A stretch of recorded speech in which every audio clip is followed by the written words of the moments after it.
do we and do I have permission to open up your Akashic records and go into them? You do have permission. Thank you. Thank you.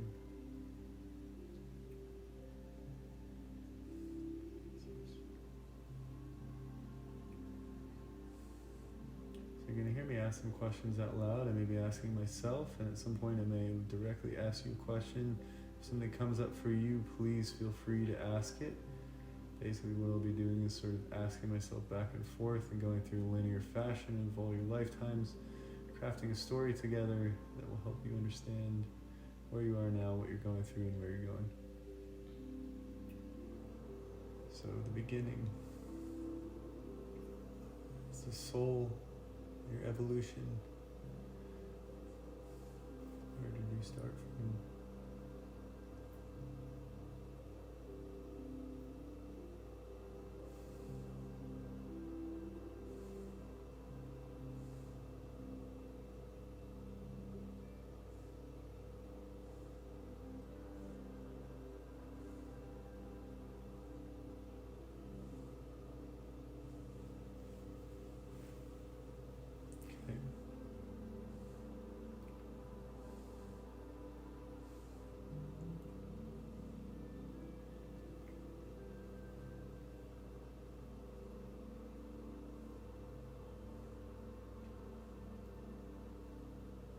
Okay. So, first inclination. You're definitely from the stars, brother, but you have a very strong connection to Earth. The first incarnation that's coming in, I think, is very unique. And also, how would I describe it? Well, I've never come across this before, but it's like your first incarnation was not necessarily on a planet. You were on like a space station. A space station. It's funny, like when it was getting translated to me, I was almost like laughing for a second because I was like, God, are you describing like the third Star Wars movie? Or it's like it's a moon and there's a space, and I was like, oh, are you talking about the Death Star? But that's like not literally what it is. But that also gives me inclination that this is in the Orion system. So your first incarnation is in the Orion system, Rigel. So it's around Rigel, but it's not a physical planet. It's a space station. So we can ask what you were there, what your life was like, what your purpose was like coming in as a soul.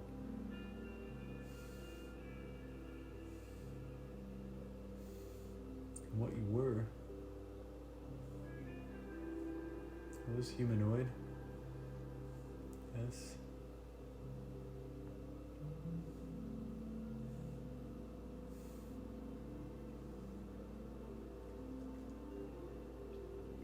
It was like humanoid, but you had like really, like I'm just like seeing your hands. You had like really long fingers.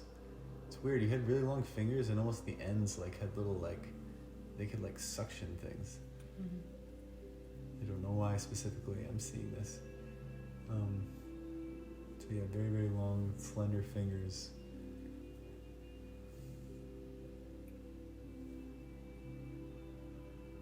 It feels like such an obvious thing because like I see you as a builder now, but that's like very in your soul path. So what were you doing in this first life, and what was it like?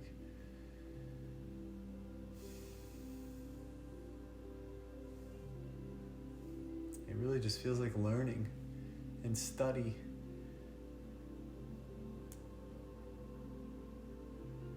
What you weren't necessarily male or female. It was kind of like there was almost like no gender in this race. There was almost a bluish tint, bluish pinkish, kind of pink, or like a pinkish tint. I actually see you. Yeah, it's like it almost has like Syrian like qualities too, but you're a different color. and there's like stripes and like, I don't know if it's like your ears or what, but they're like really, really long, and they come up like this. Oh, okay. So the initial part of your first life is you just were learning a lot. The human is resisting saying this because it's so obvious, but like you were a builder then too. You were a shipbuilder. You helped build ships.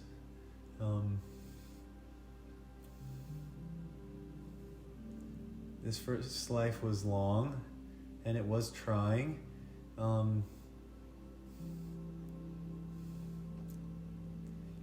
There was a lot of sort of battles and things going on, and a lot of contrast in Orion at this time.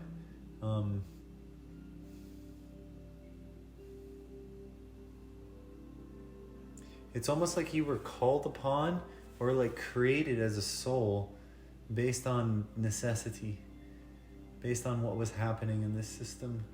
So you decided to come forth. This is interesting because it's like your evolution into becoming was, you as a soul weren't manufactured, but like the body and the vessel almost was, out of like necessity for what was already happening. And then sort of your soul energy came and entered that and then started your whole soul evolution. So it's like you almost were called into existence out of necessity. So it's like, the way I see it is like, I've seen many different souls and many different paths, and some people like, it's almost like it's their energy and they like come in blazing. And then I've others, and then there's like kind of like the, like the more neutral energy, like their evolution starts in a more neutral. Yours is like, it's almost like a void in the universe was created, and then all of a sudden you got sucked down into it and you're like, oh fuck, existence. Like I'm a being. What the fuck am I doing here? What is going on? Before this, I was just God. I was just part of Source and all that is, and now all of a sudden, I'm a being in this body. So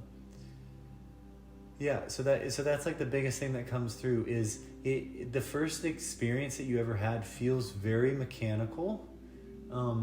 Like you as a being were like incredibly beautiful and colorful, but the environment feels very mechanical. So I'm almost so curious if this is going to be sort of the play between like your more mechanical side and your like expressive artistic side. And I'm also curious too if like this will play into like what has to do with the voice, because if we're coming from a place of being called in from another energy, it would almost be like a new thing in an evolution to come into learning how to become our own fire and our own source and our own source of expression, because it's almost like you were born in service. You were born, and necessity is like the biggest word that comes through. And these were like the light fighters, I guess I would say. Like it was not the dark side. So you weren't in the Empire. You were one of the rebels.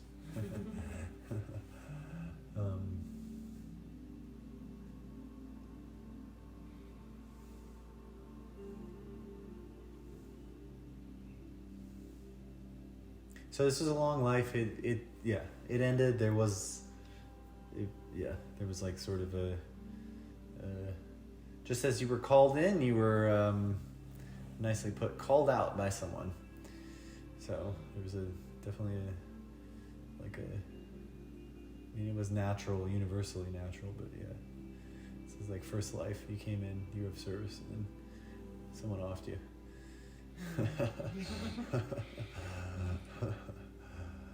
Yeah. Okay. So next life.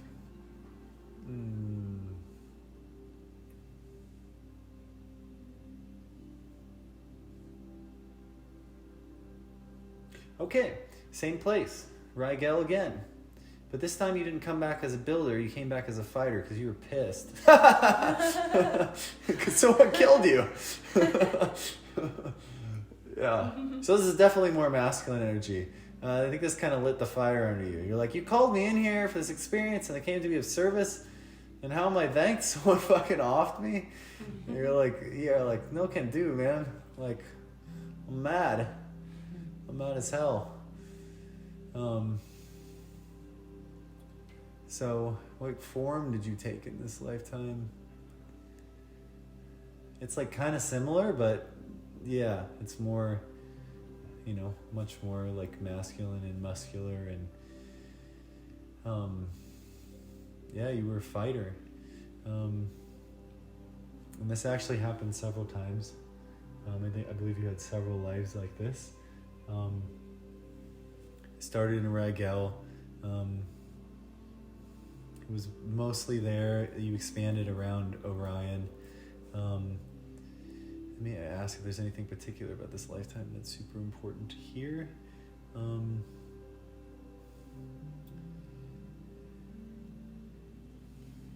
I think that the biggest message is like that we think, like when we talk about like soul evolution, similar to like human evolution, like, you know, you were still a very youthful soul. So these lives of like being a fighter, I think the biggest lesson that was learned from them was like the idea of like an eye for an eye, was like not really for you, and like wasn't really. It wasn't actually a quality, and it wasn't actually balance, and it wasn't actually what you were looking for, but you needed a number of lives to like sort of experiment with that and bring it into balance. You never really tipped the scales super far in the other direction, so it's not like you were some like you know, vicious murdering vigilante that was just like on a fucking bender. That's not the vibe I get, but it was more of like it was almost like kind of like revenge scenario, but you were able to make it through that, but it took a few lifetimes to bring it to balance, and in fact actually some of the other souls that you kind of were having these experiences with, you ended up creating some sort of contract with them and then completing it, and the lesson was learned on both sides. So that was like a really big. This feels like a really big thing early on.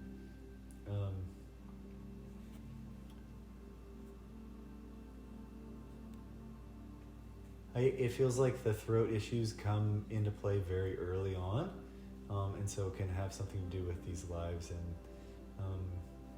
quite possibly how you were killed in your very first life.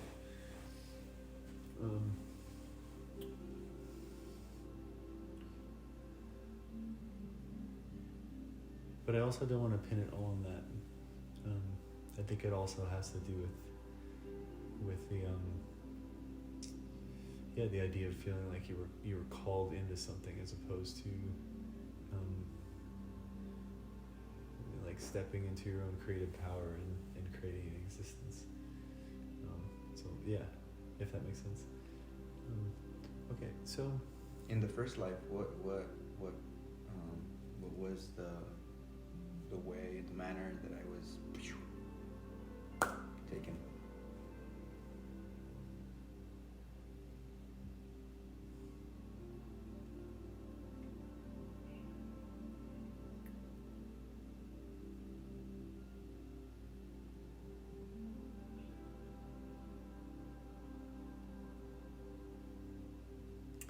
okay.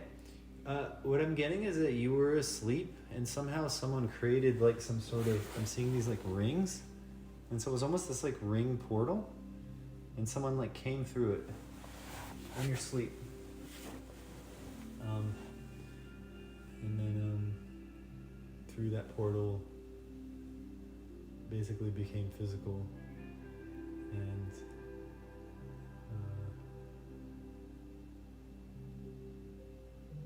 it was like throat and shoulder, like, and it was like right shoulder. It's almost like some sort of device or something coming through, like this rippling portal above you. Yeah, if you find value in that.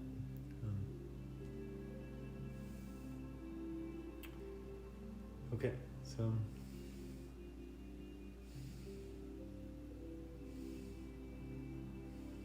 we curious about anything else about the scenario or lifetime?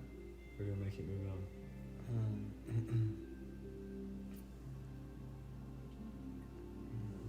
Yeah, we can keep going. Okay.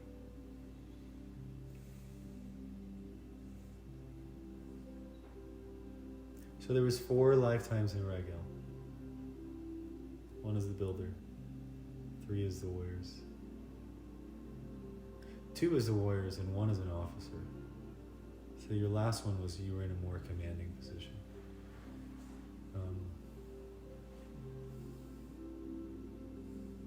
This was incredibly helpful for you because you were starting to expand your own sense of power.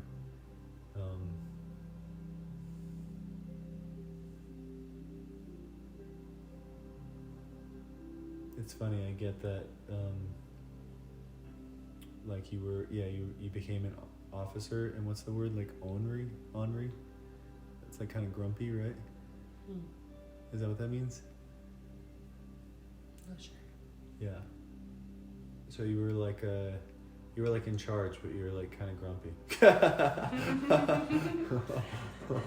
So it's like you weren't like a total dick to the people under you, but you were kind of just like kind of gruff, like Very stern. yeah, yeah, like take no shit. So what else can I tell you about this? I think the biggest thing to be shown out of this whole situation is like, I really want to emphasize that like for the most part it was really completed, and like the lessons you needed to learn were learned out of there. It also really feels like because it wasn't necessarily a choice to come in the beginning, you're kind of like just learning to navigate an experience that had already been set up, which I think is like very, very unique on a soul path. I think like a lot of human souls can relate with that. Yeah, because there's so much contrast on the planet here. So you kind of have your own unique version of that in Rigel. Okay, so let me see where you went after Rigel. What was learned?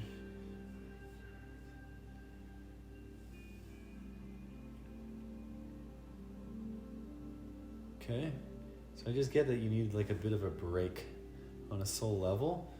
So you did go to Pleiades, but it was like I'm not entirely sure how this happened, but like it's like via Arcturus. Like there's definitely Arcturian energy in there.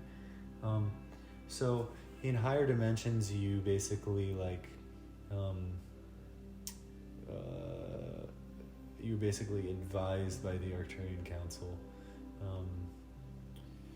sort of the Soul Council, as we would say, and they suggested that the Pleiades would actually be a really good next step for you, because it would allow you to sort of soften.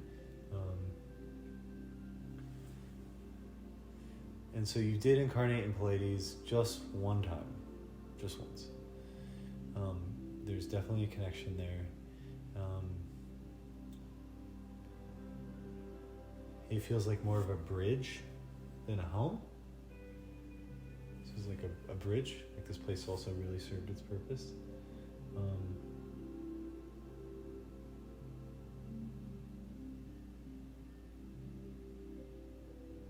So you bounce back and forth between a few of them. It's funny because I would assume Taigeta, because that's like more of the energy, like where you came from. It's kind of more pragmatic and technical. But you actually needed a break, so you didn't really spend a lot of time there. It was feels more ropey, but it's also one of the other ones I'm not familiar with. I have to look them up, and once I see them, I will know which one it is. So, female.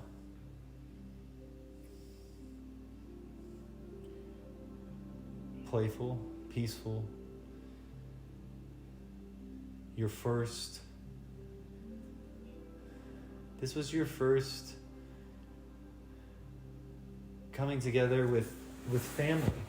This was your first coming together in any sort of relationship outside of like just things being like out of necessity or organization. This is you're dropping into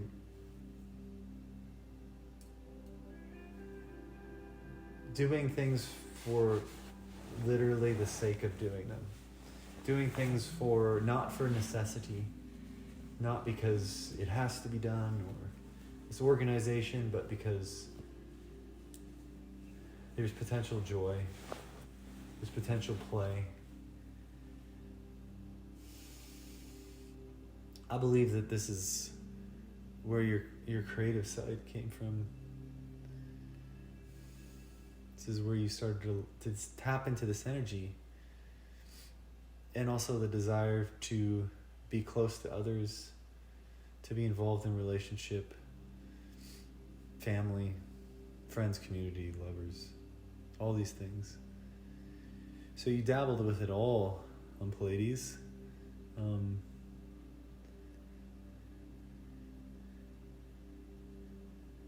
It was a very different experience than these other experiences you had.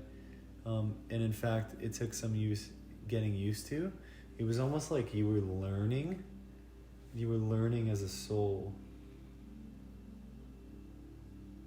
how to be yourself, because you were learning who you were, because all of your existence is up until that point were kind of they were out of necessity, like they were out of, you were filling a hole that was created by someone else.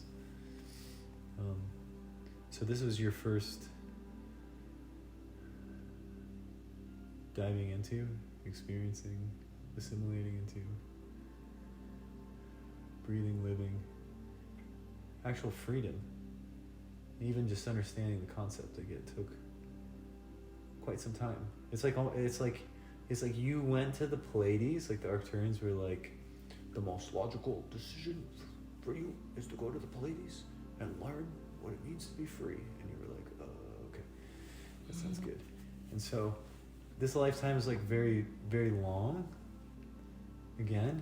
So it's almost like you were in like freedom school, but it was like you were in there for like hundreds of years. Because you were such a young soul. And your literal like blueprint coming in was just for someone else. And so they sent you here to basically undo all that. And it was so foreign and so opposite that it took a lot of acclimating.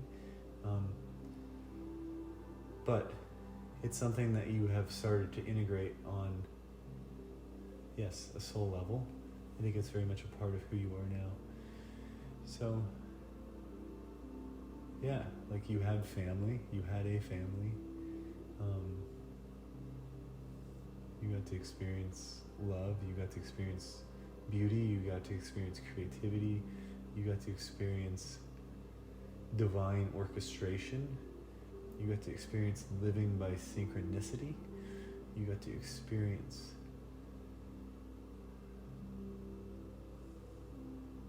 it's interesting because like the way I see that energy, I would see it as being incredibly empowering and making like one feel invincible. But for you, for some reason, it was like incredibly humbling. It was like a very humbling experience. I think it was very humbling because you realized where you came from, and it actually allowed you to feel some peace about how you were born into existence, how you were sort of called in and sucked in, and instead of resenting it and being ornery, being grumpy, being gruff, you started to appreciate how lucky, you could call it, how blessed you were to be that soul energy, to be created even if it was temporarily, just to be subservient, because now you were not. Now you were not. And so it was like that path that led you to the realization that, oh my God, now I am a spark of the divine. And I do have this creative power within, but I also have my own, I guess my own evolving, I don't know, we could call it free will, interest, my own path evolving as a soul, as a journey, as an experience. Like I get to be. I am.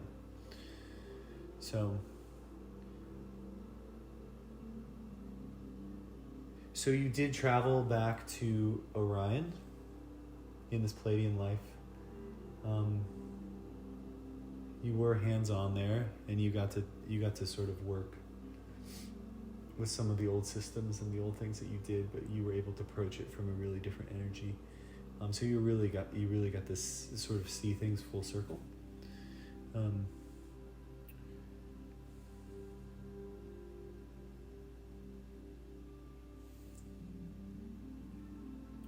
What else is there? Okay, I'm being told to move on from this one. Yeah, feels peaceful and loving. Okay, so where'd you go after this?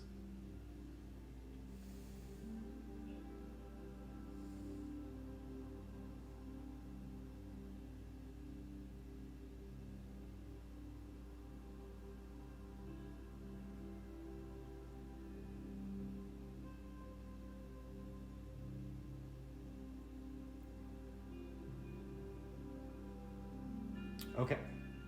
This is what I'm being told. After this, you left the Milky Way. You didn't go to Andromeda. I'm basically being told it's somewhere I'm not familiar with. It ain't in this galaxy, though.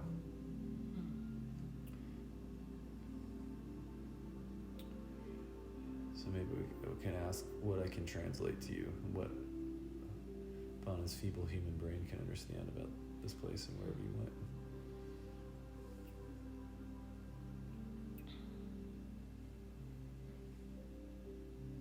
Is it in this timeline or this reality? Yes. So it's still in this timeline, this reality. It's not an alternate reality.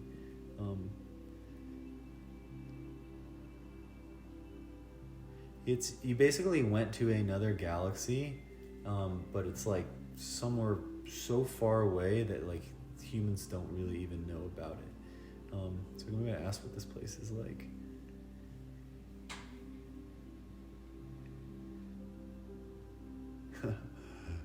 The biggest thing I'm being told is, and maybe I don't know if this is important, but I'm just gonna keep going whatever comes through. The things there are like less circular. Everything is like very rectangular there. So what are the beings like?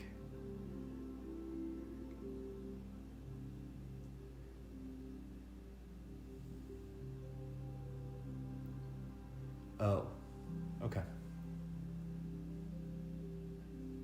These beings, and this makes sense, these beings specialize in some sort of like teleportation. There's a very specific reason you went to this spot, and I think that it really has to do with what I was describing in the first lifetime. So you almost like wanted to research what that is, and really understand it yourself, and I think also be able to safeguard yourself. So that is like almost like some sort of like some sort of like trauma or fear, because basically what happened in your first lifetime, you were like in the most vulnerable position possible, literally being asleep like in a confined space, and then somebody like warped space and time and like popped through and just like offed you like that kind of thing. So it's like so basically like you carried on with you where you're like, well fuck, I'm not safe anywhere, anytime or anything if that's possible kind of thing. So even though I think you learned a lot from the Pleiades and you started to understand about vibration, and when you get to a certain point, like that stuff can't affect you, in this case, wasn't sufficient. So you really needed to understand this tech, this being. So you had to go somewhere very far away. And this was a lifetime of study about this. There was a tempting in which to, again, get back into sort of that revengey energy. But I'm getting at this point you started to resist it. And it was more of you wanted to learn about it as a protective mechanism so you could sort of reverse engineer it and make sure that that technology or that phenomenon no longer had access to you.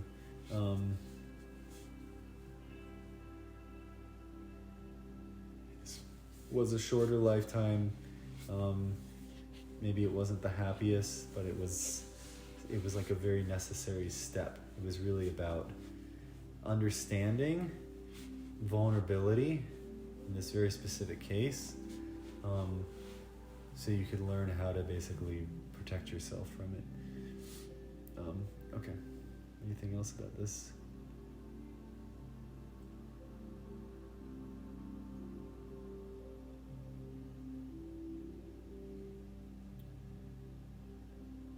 I'm not totally understanding it, but I'm hearing something about osmosis and the assimilation of all the parts. So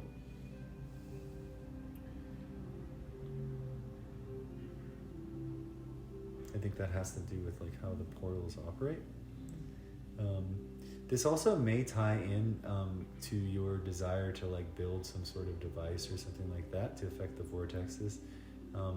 This research with this thing that actually initially was awful that happened to you, your soul research into this may actually offer you some sort of downloads where you're able to actually create these type of devices, not for the sake of opening up portals where people can come through, but there's something that it can do to basically the electromagnetic field and the field that holds together reality, that you may be able to tweak it in a way that actually will have a I don't want to say clearing effect. It's more of because clearing means it's moving something away. This is almost like it just fucking erases everything and neutralizes it. I just see an Etch-a-Sketch when you just shake it and you're so it's all the stuff that's in between all the patterns when you do it. I mean, you don't want to do it wrong because you might just erase everything. And then there'll just be a black hole there. I don't really know what will happen, so don't do that. That would be bad. You'd be like, oh, there's a black hole in a Sedona vortex, and then 30 seconds later, they're like, we're all dead. We don't exist anymore. But the point is if you were able to tune it correctly, you'll be able to it'll just have an effect on certain frequencies. So the distortions between the grid, you'll be able to almost set a dial and be okay, this is the level of distortions we want to get rid of, and then you set up the device, and then through some sort of osmosis, and this tech that came from very, very far in the universe, boom. So, pragmatically, I don't know if maybe there's a direction or something you can tune into to sort of connect up with this so you can start getting these downloads yourself. I think that your closest... So what I would do is because the Arcturian guides are very strong, and I think your connection to them is very strong. Ask them and they will act as a relay. So you basically would be Arcturian guides, but whatever you feel connected with Arcturian, instead of just directly connecting with them, be please connect me with this lifetime, with this information, this place very far in the galaxy, where this tech was developed, and see if they're able to make a sort of it's like a relay kind of thing. Okay, so any questions? how how did it come about to where it was a specific location in this galaxy? Ask the question again. How did it come about to where I knew this specific location to go in the part of the galaxy to find this technology or this these answers that I was looking for?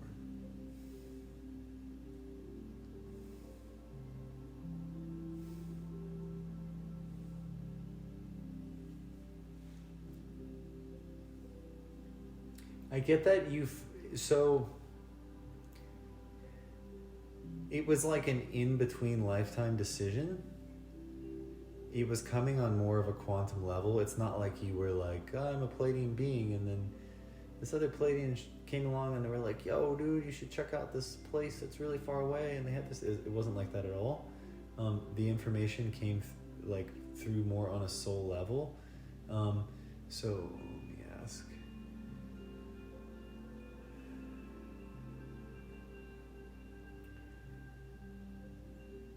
It was kind of like this. It was like on a soul level, you did this like quantum retracement based on past events, and then you were able to like track that back frequency wise to where that like tech came from. So this also makes sense why like going to this place you learned about this technology, but it was like a shit life. It was like the life itself was like very suffering, but you did it knowing,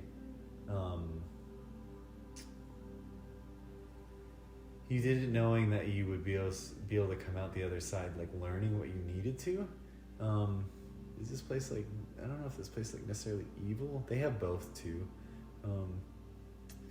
Let's see if there's any other answer that would come through about this.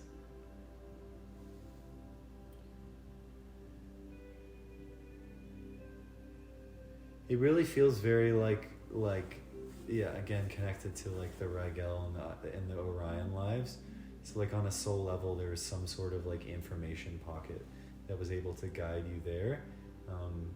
I think the first answer I gave was the best one, is that you were able to sort of like on a soul level track it back, because when you like popped out of an experience, you had a much broader perspective, and so it's almost like you were able to like go back and watch those events, and see all the details you couldn't see like while you were in an individual experience, and so you were able to like trace those. So did you trace it back to the exact place where it came from, like that killed you? It's close, but it's not quite. It's almost like a sister planet or sister system. So you didn't like go straight like into like the place where they were like using this stuff for evil, but you went close by, where they were not. They were using it more neutrally. They weren't good, but they weren't bad. Yeah. So there's a connection. There's some type of connection where my first incarnation and then this wherever this place is, and there was a portal. So there was already a connection to, take me away. Like, what is there like a specific reason like why I was taken away? I mean, especially when I was sleeping.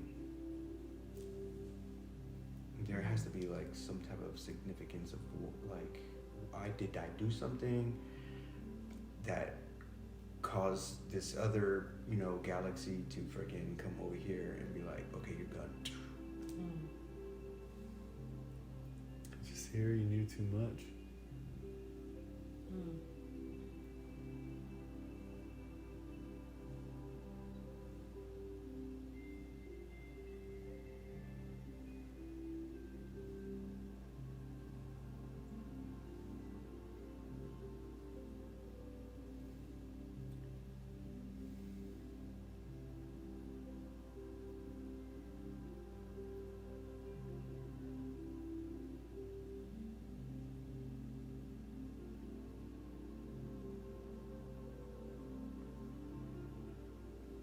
Okay, this is your answer. And no answer I give you at this point about this subject, based on this frequency, is going to be something that makes you feel better. But I shall give you the answer that you asked for.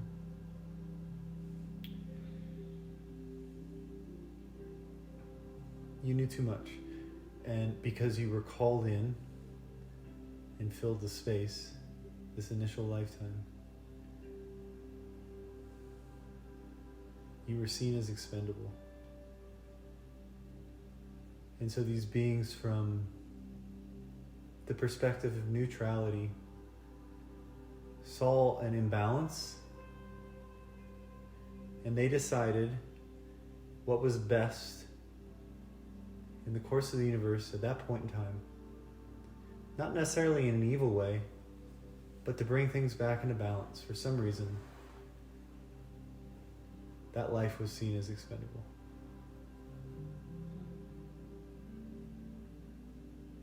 That was the result.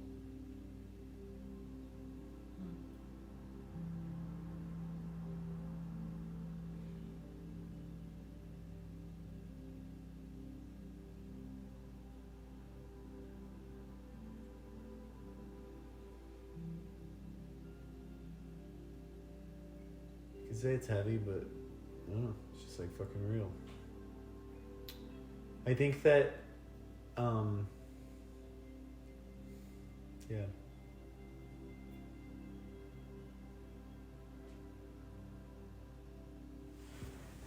gonna sit with that for a moment.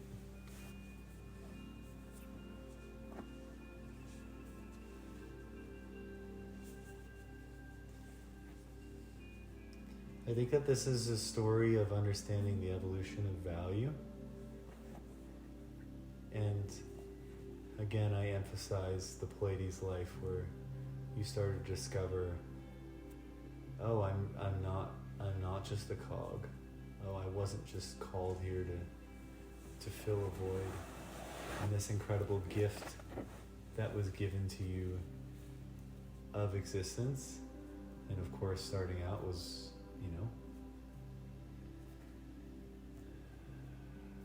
I mean, the words we would use here is like dehumanizing. But yes, part of this blueprint, it does still exist somewhere. And I think a big theme out of this session will be giving you understanding to totally heal that and heal your connection to that once and for all in this lifetime. Knowing that, like, you've already evolved out of that. Like, you weren't, like, your lifetime here and many lifetimes before this, you weren't just, like, sucked into it to, like, be of use to someone else. As Bria kind of talked about this before, like, the idea when you, like, create a being to be of service, that's kind of how you were created. But then, but to be honest, as a humans, that's kind of how we were created. This is a big situation with the Pleiades and the Pleiadians. Is like we are in a way, in a way they are our ancestors, because they created us. Like, all these other beings have come to Earth and literally done genetic splicing, and the Pleiadians are almost like us from the future. But here's the thing: is like they created us. So we were the beings that they created. But here's the thing: is they know now they've reached a point in their evolution where they cannot evolve any farther until they give us everything they have. All of the freedom, all the power. And so something I get is very early in your soul evolution, it was like the Arcturians decided that, like, you needed to go somewhere and literally be with creator beings, literally learn how to be a creator being. So this is a story of really understanding, but more than understanding, learning. It's almost like a school, learning your value, learning your infinite, uncontestable value. And so this, from the Pleiades and going back to this other place, this was a choice on your part. And I believe that this choice that you made to research this phenomenon, it very much orchestrates that creativity. It very much orchestrates that coming into a sovereign being. It very much orchestrates your own interest, your own personal interest and your own personal path. And quite often, I think this illustrates too very beautifully when we think about a lot of starseeds. They'll come into a human experience and very early in lifetime, it'll just be contrasting as fuck, and they'll go through a bunch of crazy shit, and it's like, why do we do that? This isn't necessarily exactly what happened in your case, but this is the positive side, which is it puts a lot of fuel in the fire. It really, like, you really pull back the elastic on the rubber band, and you're ready to, it gives you the momentum to move forward. So it's almost like this experience really early on, no matter how horrific it is, in the grand scheme of things, the neutral beings that did this to you knew that in the long term, you would actually turn around and it would use for your own good. So it was a temporarily bringing things back into balance. They deemed it necessary at the time. Yes, we've experienced something like that to be fucked up. Human Bana agrees. But on a soul evolution scale, everything, it's actually something that you've circled around and you've already started to tap into, and it gave you the interest in that tech so you could, morph is not the right word, but expand that technology beyond just creating portals and stabbing people. Like literally changing environments, clearing environments, neutralizing things. This place in the galaxy, this makes sense now. These portals, and also the beings and their frequency, they're all about neutrality. So if anything gets out of whack, all their tech is all about, like I said, the Etch-a-Sketch, just bringing it back to neutral, bringing it back to neutral. So this actually, like, when we're in the story, can be seen as really good or really bad. I think when we're in whatever story we're in, the idea of beings who their main interest is literally to just erase things and bring them back to nothing, we would always see that, at least from a human perspective, and now we would see that as bad, because it'd be like, well, fuck, like, you're taking things away. But on the flip side, in the context of you talking about when there's a bunch of negative energy there, you're taking things away. So does this make sense? Yeah, it's kind of like Thanos. What's that? It's kind of like Thanos, like Marvel. Oh, is it? Yeah. Like restoring balance. Oh my god, yeah.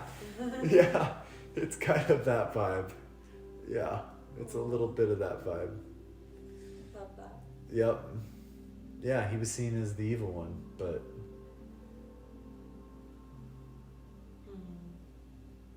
You know, when I saw that movie, and then, like, there was the post ones where, like, they were in the world where everyone was gone and they were all miserable. I'm like, how do they not know the half of the other people that disappeared, they didn't end up in frickin' Eden and they were all happy there. I kind of think that's what's going to happen with the new Earth split. There's going to be half of the Earth that's like, they all died and perished and everything's so horrible. And then everyone who, you know, air quotes, perished is going to be like, this place is amazing.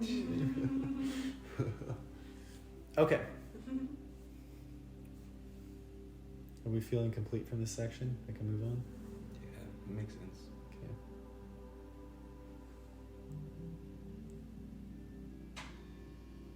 So the last thing I want to say is, if you want to connect to this tech or this frequency or this ability in a positive way, or in a way that well, yeah. But through your intention, you can use neutrality in a beneficial way if you choose for your own life. Through the Arcturians. So you'd be Arcturians connecting to. They're kind of like the great erasers. Yeah. Okay, so next lifetime after that.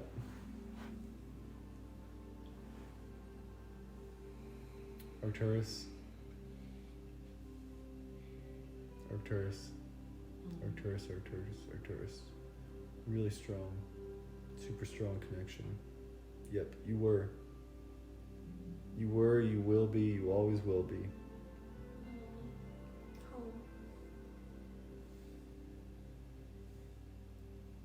You Arcturian through and through, man. I think this is where you really found a place that made sense to you. You really found an embodiment that really worked for you.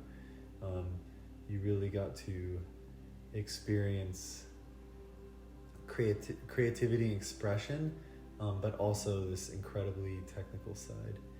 It was almost like the Pleiades was just like a healing place and a learning place, but it was just a place you're passing through. Arcturus, yeah. Okay. I get female again. Interesting. Arcturus, where were you?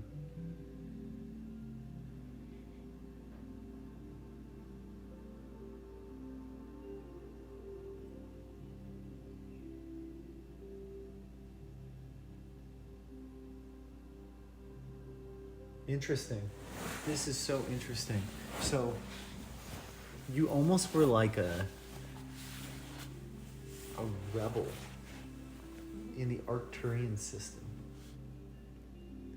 I see Arcturian as being so organized and so methodical, and it was almost like your purpose there was methodically to like shake it up a little bit, to push the boundaries, which was like very much needed and is very much needed by the collective. Commander, I asked if you're in GFL and they're like, duh.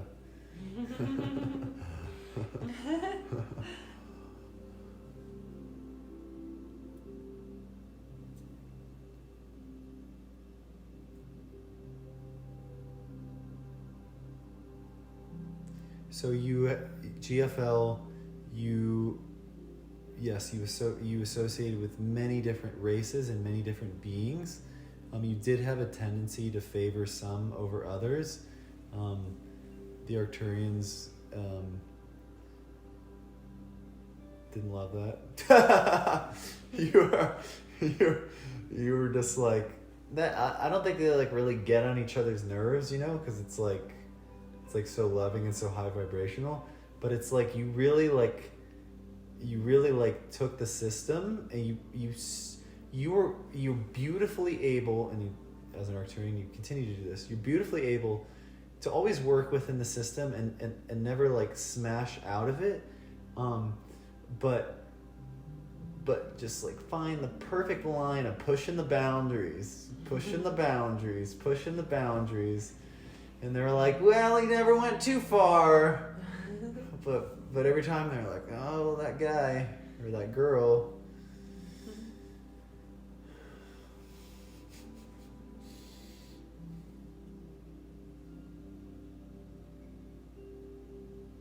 You had a knack for seeing systems and being like, no, this isn't working, and like completely reorganizing. Like you were a commander, but it's like you would go in and the best metaphor I can think of is like, this is like an anecdote from my own life, which is like I just remember times when I was like working in a restaurant, and then like the head chef would get fired, and like corporate would come in and they'd be like, we're putting in a new head chef because this place isn't successful. And then some new guy would show up and he'd be like, we're changing the whole menu, we're shaking things up, and everyone that worked there was like, oh my God. But it's like literally what the place needed. Yeah, that was like your job. Mm-hmm. That's also, I feel that's also like your badass skill, is to like roll into a place and not fuck it up, but to like see what's not working about it, and and like shake it up and reorganize it. My like third eye is like going crazy, especially with the Arcturian energy. So, anything particular you want to know about? That's how I feel now, honestly. Yeah, that's what I was figuring. Like, I was like, I'm pretty sure he's doing that right now. That's how I feel. The eye pyramids and all the other jobs I had. Yeah. You're like, that won't do, but just from the inside, I'm gonna go. And everyone's like, whoa, okay, man. Whatever you say. Hopefully.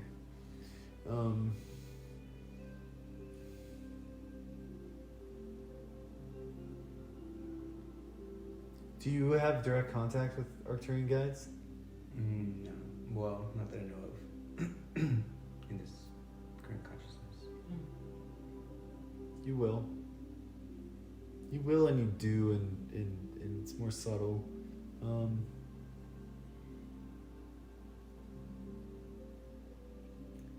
It's the connection is strong enough that it reminds me of. Have you met Arcturus Ra, Mm-hmm. the bold guy? Mm-hmm. Yeah, where he like says he's Arcturian, but like being back from the past. It's like not quite that, but like your connection is like. It's like pretty close. Pretty close. So. Is it is it like a contract where people are more connected to their origins? So like say like he was more activated in that connection and like beaming down all this information and technology stuff to where other people are not as open, or is it like more like you still gotta do some purification and things like that, or Every situation's different, but like in his case, there's a pre-life agreement. In yours,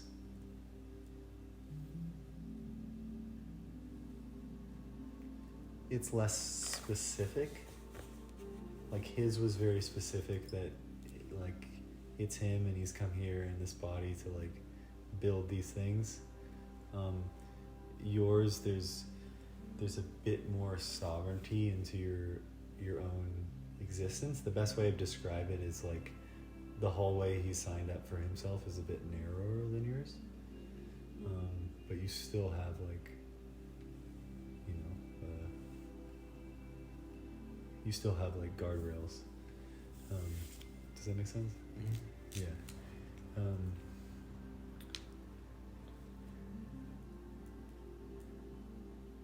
It's with you, it's more that the connection is really strong and it's something that is natural.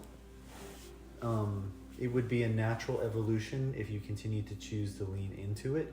But there's no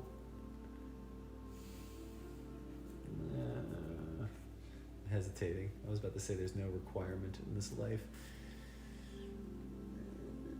It's preferred.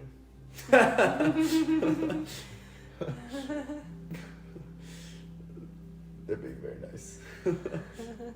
Yeah, that's their nice way of saying. Just do it. Just do it. They're like, he doesn't have to, but we would highly suggest it, and it's very much preferred for us and everyone else and himself to continue to develop the connection and work together. So what would be the opposite of not nice way of saying it? A not nice? Yeah. I would like to hear the other side of not I don't nice. think Arcturians talk not nice. The interpretation or of that strict, would... or stern, or just to kind of feel the character. Do whatever you want, buddy, but your suffering's going to be your own problem. Oh. How's that feel? I like that. That was fucking... That was good. That was a blending. I like channeling the Arcturians. Oh. Please ask me more questions. You're They don't fuck around, dude. What is a method or a practice that I may practice that's perfect for me, that I may strengthen that, empower that? That connection? Hmm?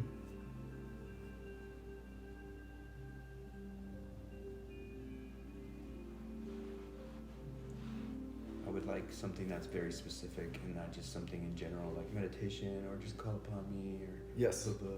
Got it.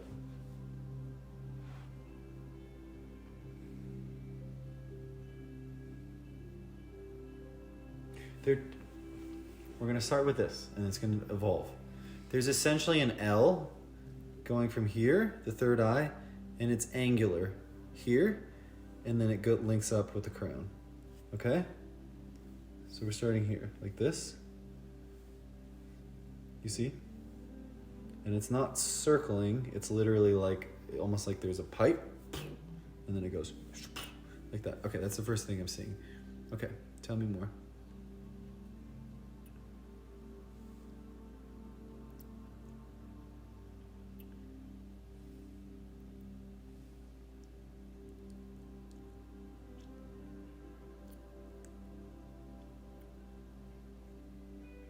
Okay, the biggest thing I'm seeing, the initial thing you can do, this would be the easiest first step for you, is because you have access to the Tauruses. You're basically going to take one here, like this, and you're going to take one here, like this. Just get the fucking biggest ones you can.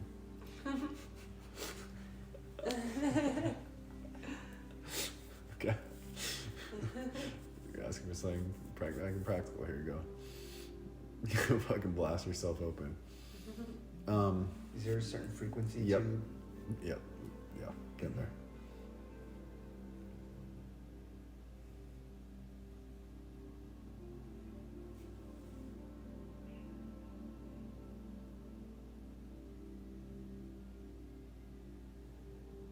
Okay, this one is definitely 7. Well, it's interesting because it's not 8:52. This is 7:41. So this is the throat. So you actually need to do the throat here. Okay? The third eye. Yes.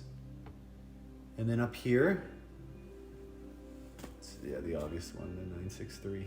But there's a third that needs to come into the play. So do those two first. That's your first step. Those two. And then once you feel movement and something's going to change, you're going to add a third element. And it's going to be to the back of the skull. So I think you would do this laying down. If you can put one here and rest one here.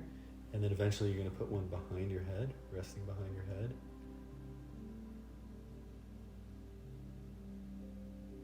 Basically, they're just telling me this one needs to be like 1100 or higher. In the back. Behind the head. Yeah.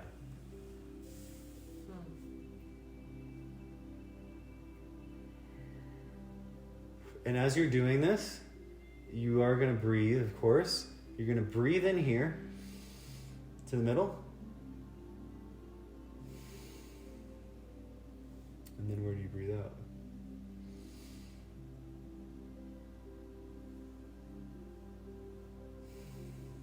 Oh, it's both at the same time. You can imagine both breathing in.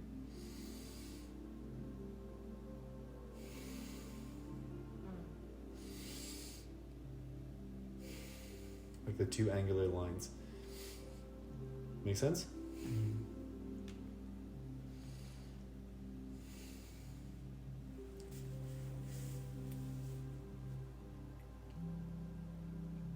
They say if he continues this for 30 minutes straight with no breaks, they have no doubt you will have some sort of direct connection. So we're just gonna load your fucking head up with Tauruses, and you're gonna breathe like that for 30 minutes. You want something really practical, bro? You're gonna fucking blast out of your body. Like, I want to try. don't worry, you'll come back, but you ain't gonna be the fucking same after that. Good lord. Oh. Okay. All right. Well, you asked. Let me know how it goes. So, just to kind of like, so it's on the left side, or is it straight in the middle? It's straight in the middle. I'm just trying to illustrate. Okay. So it would be straight through here. Right. I'm just illustrating like Yeah. it's straight back. So just pretending this is in the middle. Right. Shoop, to the pineal, Right. and then shoop, through the crown to the pineal, and then they meet like that. So And then you're basically going like this. so the energy is going straight to the pineal. Yeah. It's almost like you have like almost two pillars going like. So it's like, you know what you're basically doing through breath and frequency? You're fucking taking plungers and going like. Oh. Yeah. Is there specific like energy? Is it light? Is it color? Is it or is it just the breath that I'm focusing and just going in there? Just focus on the breath and make sure that like you're not just pounding in, it's also letting out. So every time it comes in, it kind of shakes it up, and then on the way out, there's like an evaporation. Declogging. Yeah.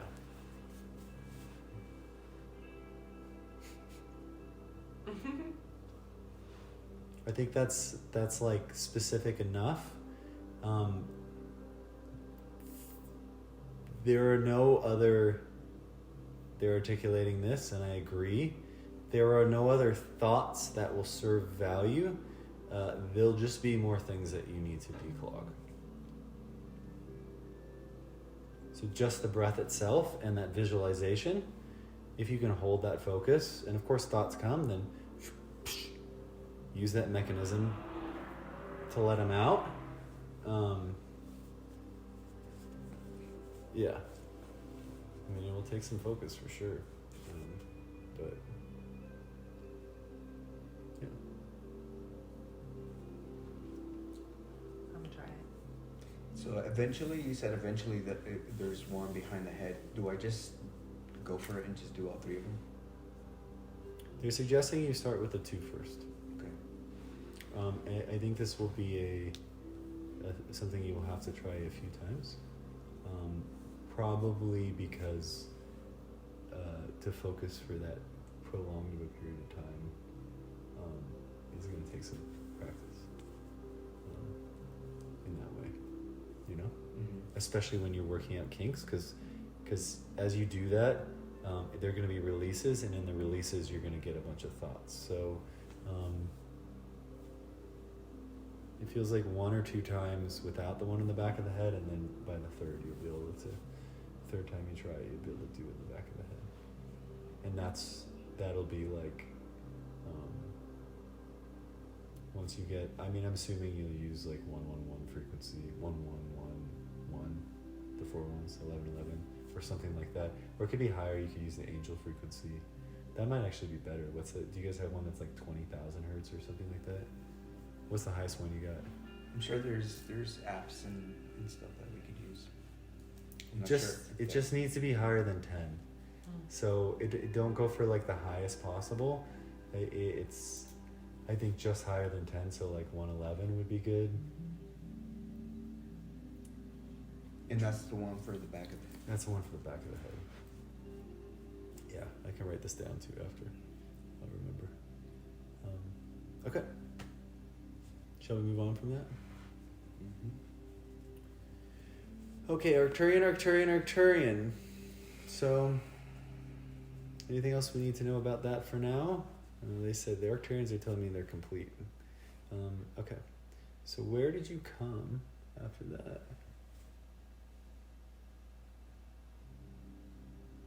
Yeah, then to Earth.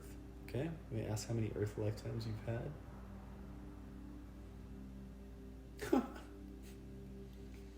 Okay. You were very of Earth. Oh, I gotta stretch my body out for the number I just heard. Good Lord, man. Ugh, I'm tired for you. I heard it was like 1,200. Oh shit. You really got into it here. That's how it feels. How many lifetimes you hear it, my body started to ache. It's like, fuck.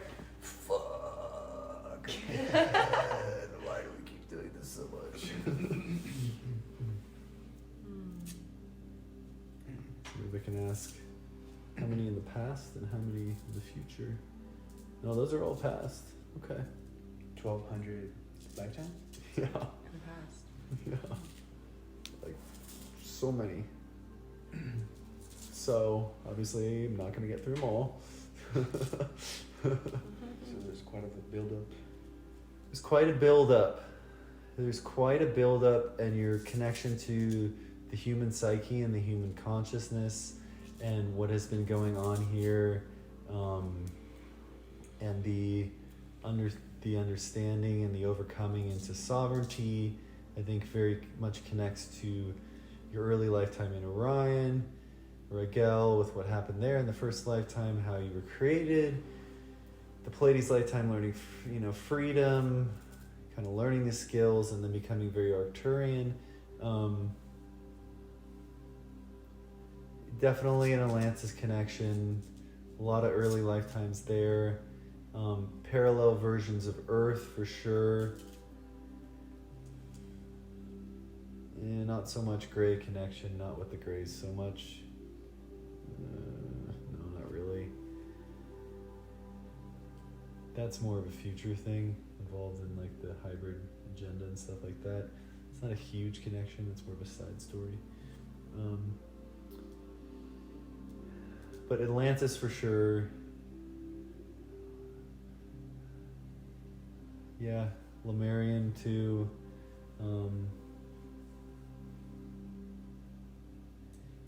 You kind of been through all of the versions of Earth, like all the test runs.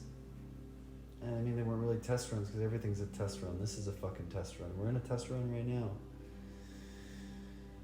All the ones that, tried and blew themselves up, or tried and died, or tried and ascended, like, you kind of been through the process a bunch.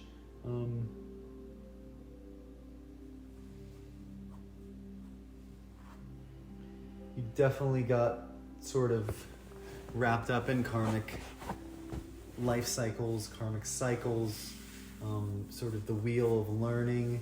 Why did you come to Earth?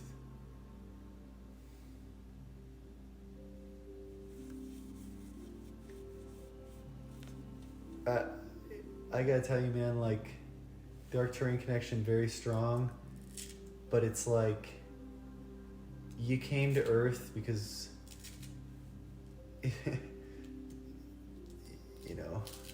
1,200 times, and you initially came here because, like, you really knew this place was gonna be home for you, man. You really knew it was gonna be home for you, despite all its challenges and all the shit and all the learning and all the struggles. All the contrast and all the drama, all the trauma.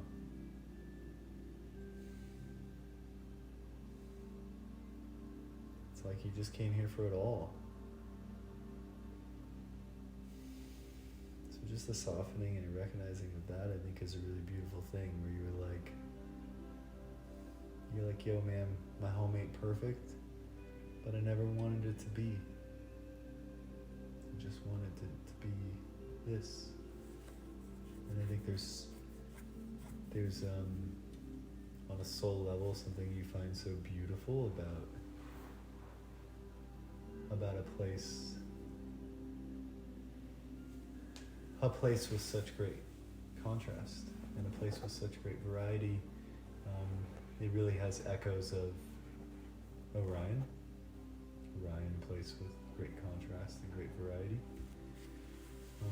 But this is a place where you could find it all on one planet. So you knew coming here that you'd never get bored. And you never run out of things to discover. You'd never run out of things to learn. You'd never run out of things to create. You'd never run out of things to heal. But I think the realization of that is that there kind of is no end goal with this place. I think a lot of people talk about like, we're going to 5D, man. And it's like, well, we're already there. It's just, we're also here.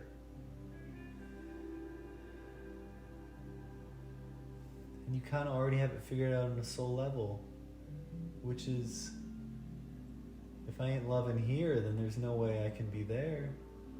Because there is the awareness of everything. So how can I connect with the awareness of everything if I ain't loving being here? And you on a soul level, it's almost natural for you to, maybe love is not the right word, but to choose, accept, express, understand, find interest and value in every aspect of human reality and human life. Even all the trauma and all the drama. Like the block with the throat and all that. All the things that appear to hold you back. It's like on soul level, you're just as thankful for those. You're just as thankful for those. And so I think the more that you're connecting with that knowing in your body and your physical being now, your understanding and your remembering of that, the more sort of neutral those kind of things become. And then you can decide, do I want to keep experiencing that? Or do I want to try something else? Do I want to try this other limitation? This is a conversation I had with Bria, which I really believe that the only limitation of our experience here is our ability in which to only have one experience at a time. So, when we talk about lack or abundance, we'll just use the subject of, money or whatever, having and not having, what we would say, well, I don't have this, so I'm in lack. I'm in limitation. And then the flip side, the other side of the coin, I have this, so I'm in abundance, not in lack. And I would say both situations are in equal lack. Both situations are in equal abundance.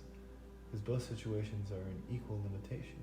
Because you can only experience not having something or having something. But you can't experience them at the same time.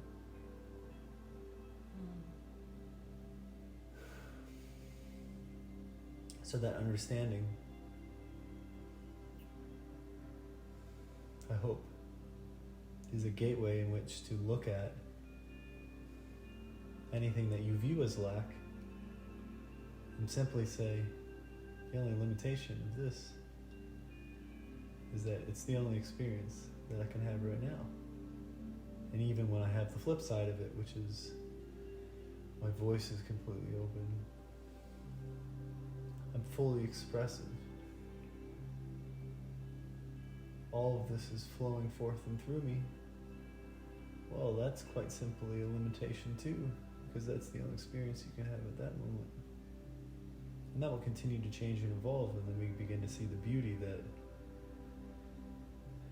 the fact that we're limited to one experience at a time means that there's no end to the amount of abundance we can experience, because no matter how open your voice gets, no matter how much you heal, there's still more healing, there's still more wholeness that can be experienced.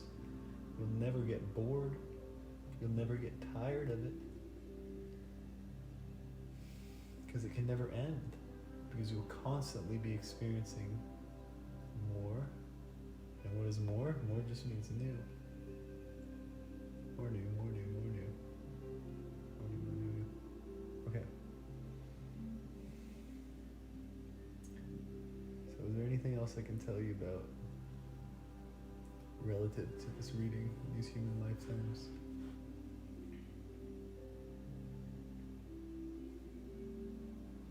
I think that the biggest message is, and after the sort of everything I just said, your expression and your voice is something that I believe is going to continue to evolve naturally.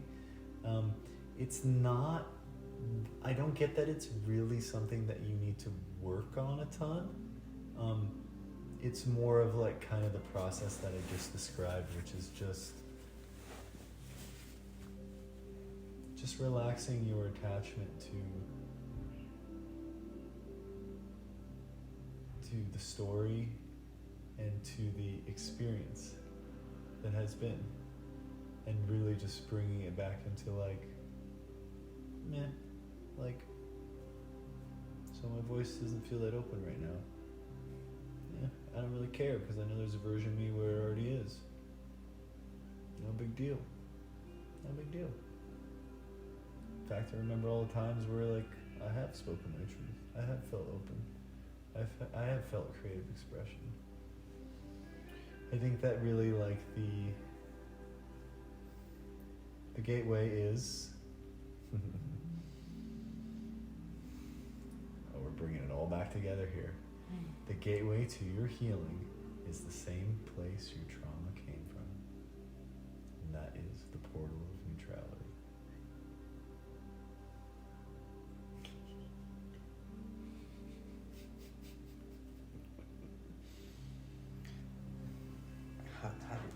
I just felt that in the beginning. What's that? I said I felt that in the beginning. I was like, there has to be like some damn quantum connection, like everything ties together.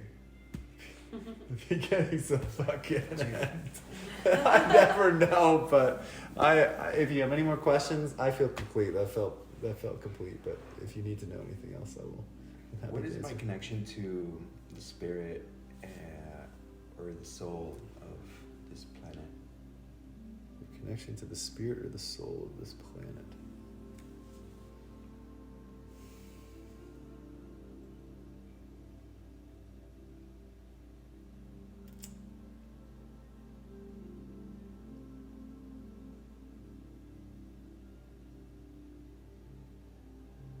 The answer I get is it's a place, it's Agartha, it's inner earth, and it's a being, it's like you were in the heart of the planet and you experienced that, and you are most definitely a light warrior. You are a warrior of the heart of the planet. You are a defender of heart, the very core. It's like, you know, this is the whole planet. This is the core. It's like the deepest inner gate, the very central. It's like when we did our heart-centered meditation, we went into our own heart, and she said there's this place called the tiny heart, which is inside the center of the heart, and it's like you are like a warrior of that. You are like an extension. Yeah, man, you're like a protector and a warrior. It's you know the softest, most intimate core and center of Gaia and the Mother herself.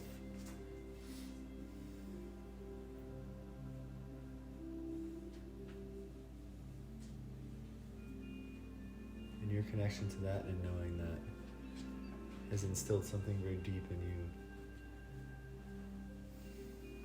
that makes wants to make sure no one ever fucks with that.